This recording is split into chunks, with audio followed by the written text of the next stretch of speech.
আমরা আজকে যে চ্যাপ্টারটা নিয়ে আলাপ করব সেটা হলো data presentation,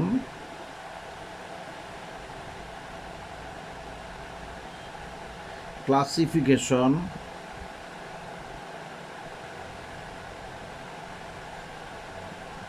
and distribution.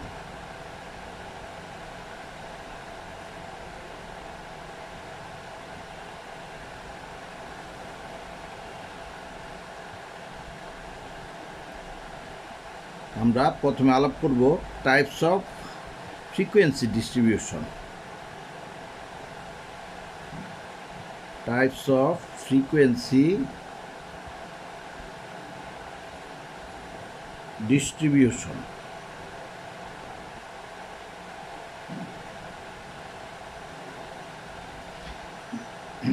Frequency আমরা সাধারণত দুইভাবে সাজাই, একটা হলো সিম্পল, আরেকটা হলো ডিসক্রিট, সিম্পল, আরেকটা হলো গ্রুপড।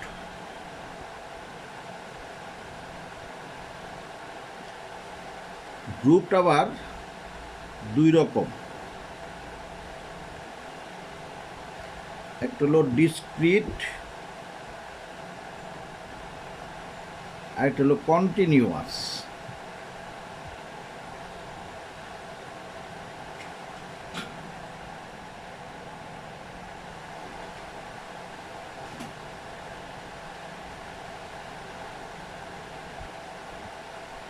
আমরা কি বুঝলাম? সিম্পল আর গ্রুপড।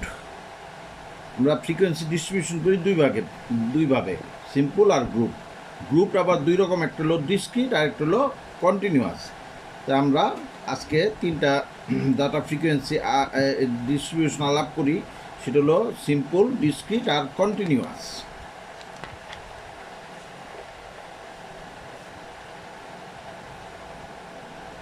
সিম্পল বা আমরা বলতে পারি সরল নিবেশন।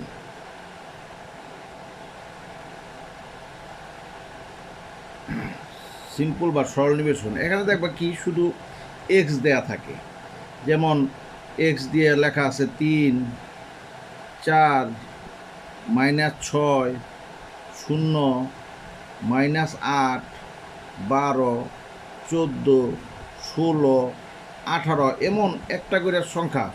সুতরাং আমরা কি বুঝলাম যে এক্স সমান সমান কিছু সংখ্যা দেওয়া থাকে, সেটা হলো কি সিম্পল ফ্রিকোয়েন্সি ডিস্ট্রিবিউশন। আমি একটা আরেকভাবে বুঝাই, যেমন আমাদের 5 জন ওয়ার্কারের বেতন দেওয়া আছে, 5 ওয়ার্কার্স স্যালারি। এখানে আমরা লিখলাম ওয়ার্কার আর এখানে লিখলাম ওয়েজেস। স্যালারি না লিখে আমরা ওয়েজেস লিখি, 5 ওয়ার্কার ওয়েজেস। তো একজন পায় 2000 টাকা, দ্বিতীয় জন পায় 3000 টাকা, তৃতীয় জন পায় 4000 টাকা, চতুর্থ জন পায় 5000 টাকা, পঞ্চম জন পায় 6000 টাকা। তো এই যে এখানে আমাদের ওয়েজেস দেওয়া আছে 2000, 3000, 4000, 5000, 6000। এই ওয়েজেস মানে এক্স, এই ওয়েজেস মানেই এক্স।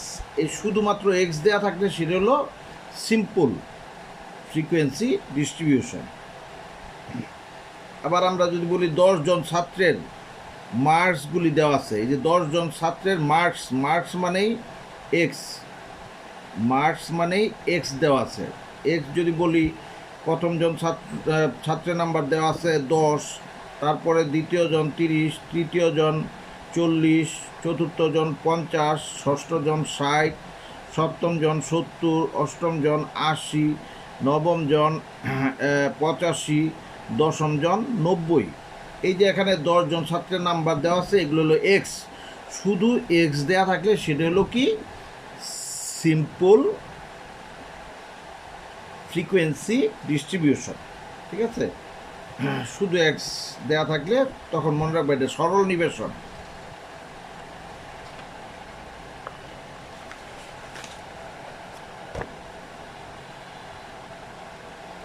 এখন আমরা দেখাই ডিসক্রিট।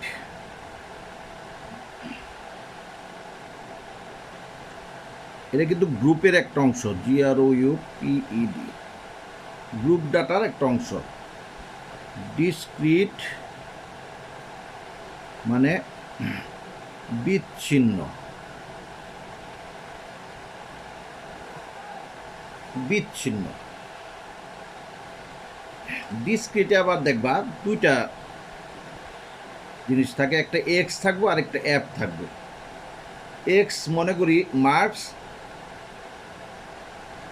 আর অ্যাপ হলো ফ্রিকোয়েন্সি বা নাম্বার অফ স্টুডেন্ট লিখি, নাম্বার অফ স্টুডেন্ট। তো আমরা দেখি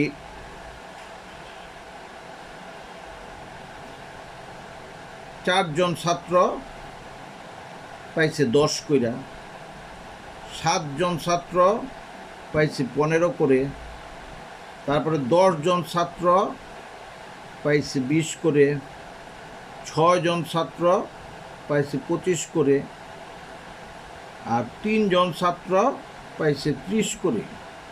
এই যে এখানে মার্কস আর ফ্রিকোয়েন্সি, অর্থাৎ দেখো এখানে সিঙ্গেল সিঙ্গেল সংখ্যা থাকবে, সিঙ্গেল ফ্রিকোয়েন্সিও সিঙ্গেল করে থাকবে। এইভাবে এক্স যদি সিঙ্গেল করে থাকে তখনই মনে রাখবে এটা কি ডিসক্রিট।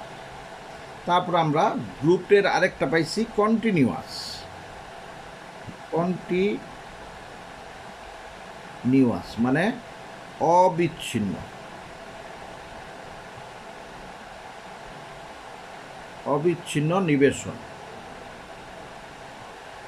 অর্থাৎ অবিচ্ছিন্নভাবে সাজানো, আর এটা হলো বিচ্ছিন্ন নিবেশন।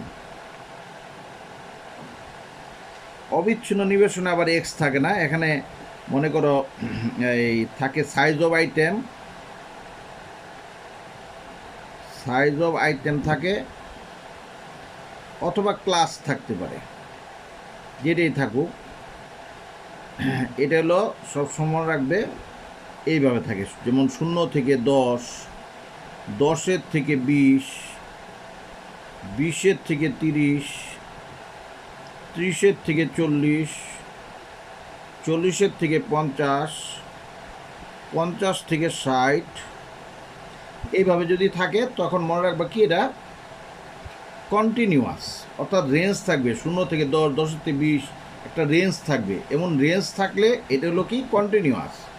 আর ফ্রিকোয়েন্সি আগের মতোই থাকবে, ফ্রিকোয়েন্সি থাকবে মনে করি 4, 7, 10, 6, 3, 2 এইভাবে থাকলেই মনে রাখবে এটা হলো কি কন্টিনিউয়াস।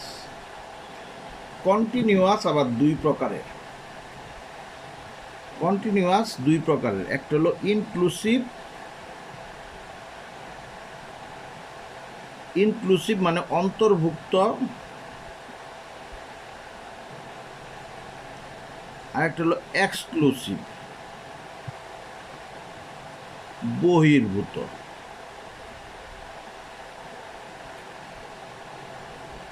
ইনক্লুসিভ হলো অন্তর্ভুক্ত, এক্সক্লুসিভ হলো বহির্ভূত। তো অন্তর্ভুক্ত আবার এইভাবে সাজানো থাকে, যেমন এখানে ক্লাস, এখানে আছে ফ্রিকোয়েন্সি। অন্তর্ভুক্ত থাকে হলো এইভাবে 0 থেকে 9, 10-এর থেকে 19, 20-এর থেকে 29, 30-এর থেকে 39, 40 থেকে 49। আর এখানে থাকতে পারে যে কোনো সংখ্যা 3, 8, 12, 6, 2। ঠিক একইভাবে আরেকভাবে অন্তর্ভুক্ত বা ইনক্লুসিভ সাজানো থাকতে পারে, যেমন এখানে 0 থেকে 9, অথবা থাকতে পারে 1 থেকে 10, 11 থেকে 20, 21 থেকে 30, 31 থেকে 40, 41 থেকে 50। আর এখানে ফ্রিকোয়েন্সি যে কোনোটা থাকতে পারে, 3, 8, 12, 6, 2, যে কোনোটা থাকতে পারে। তো আমরা ইনক্লুসিভে কি শিখলাম? ইনক্লুসিভ নিয়ম হলো যেখানে শেষ হবো তারপরের থেকে আরম্ভ হবো। 19-এ শেষ হয়েছে, 20-এর তে আরম্ভ হয়েছে, 29-এ শেষ হয়েছে, 30-এর তে আরম্ভ হয়েছে। যেখানে শেষ হবো তারপরের থেকে আরম্ভ হবো। দেখো, যেখানে শেষ হয়েছে তারপরের থেকে আরম্ভ, যেখানে শেষ হয়েছে তারপরের থেকে আরম্ভ, যেখানে শেষ হয়েছে পরের থেকে আরম্ভ। এই যে 40-এ শেষ হয়েছে, 41 থেকে আরম্ভ। অন্তর্ভুক্ত গণার পদ্ধতি হলো ভিতর থেকে, অর্থাৎ দেখো এখানে কিন্তু মনে হইতেছে 9 ডিফারেন্স, কিন্তু ডিফারেন্স কিন্তু 10ই। দেখো ডিফারেন্স কিন্তু 10ই। কেমনে? অন্তর্ভুক্ত ভিতর থেকে গুনতে হবে। 0, 1, 2, 3, 4, 5, 6, 7, 8, 9। দেখো আমাদের 10। আবার যদি এটা গুনি 1, 2, 3, 4, 5, 6, 7, 8, 9, 10, এই যে 10 হচ্ছে। তার মানে আমরা ডিফারেন্স কত পাইলাম? 10। এখন দেখো ক্লাস, এই যে এই এক্সক্লুসিভ আবার 0 থেকে 10, 10-এর থেকে 20, 20-এর থেকে 30, 30-এর থেকে 40, 40 থেকে 50, অর্থাৎ যেখানে শেষ হয়েছে তার সেখান থেকে আরম্ভ। 20 দিয়া শেষ হয়েছে, 20 দিয়ে আরম্ভ। 30 দিয়া শেষ হয়েছে, 30 দিয়ে আরম্ভ। 40 দিয়া শেষ হয়েছে, 40 দিয়ে আরম্ভ। তখন আমরা বুঝবো এক্সক্লুসিভ। ফ্রিকোয়েন্সি যে কোনো সংখ্যা থাকতে পারে, 8, 12, 64, 36, 6, যে কোনো সংখ্যা থাকতে পারে। এখন এটা গোনার পদ্ধতি হলো বহির্ভূত, মানে বাইরের থেকে, 0-র পর থেকে গোনা। 0-র পরে 1, 2, 3, 4, 5, 6, 7, 8, 9, 10। দেখো 10 ডিফারেন্স। আবার 10-এর পরের থেকে গুণ। 10-এর পরের থেকে দেখো 11, 12, 13, 14, 15, 16, 17, 18, 19, 20, এই যে 10 ডিফারেন্স। 20-এর পরের থেকে গুণ। 21, 22, 23, 24, 25, 26, 27, 28, 29, 30, 10 ডিফারেন্স। তার মানে এক্সক্লুসিভ মানে বহির্ভূত, মানে বাইরের থেকে গুনতে হবে। এটারও ডিফারেন্স আমরা কি পেলাম? এর ডিফারেন্স কিন্তু পাইলাম 10, এ 10ই পেলাম। এটারও ডিফারেন্স কিন্তু 10ই পেয়েছি। তার মানে ইনক্লুসিভ হোক আর এক্সক্লুসিভ হোক, ডিফারেন্স হলো একই থাকবে।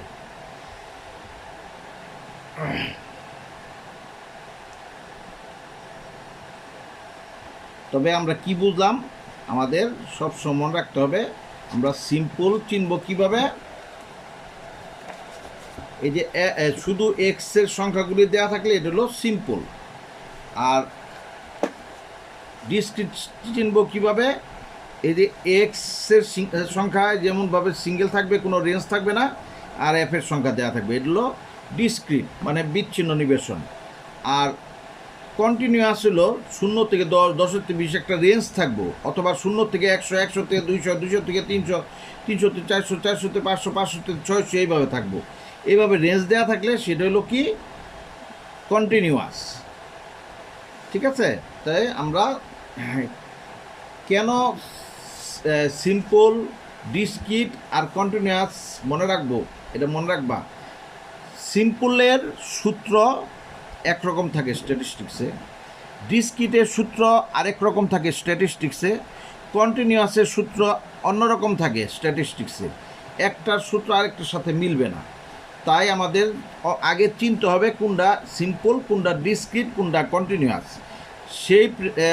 সেটা চেনার পর আমরা সূত্রে অ্যাপ্লাই করতে পারবো, আর না চিনলে আমরা সূত্রে অ্যাপ্লাই করতে পারবো না।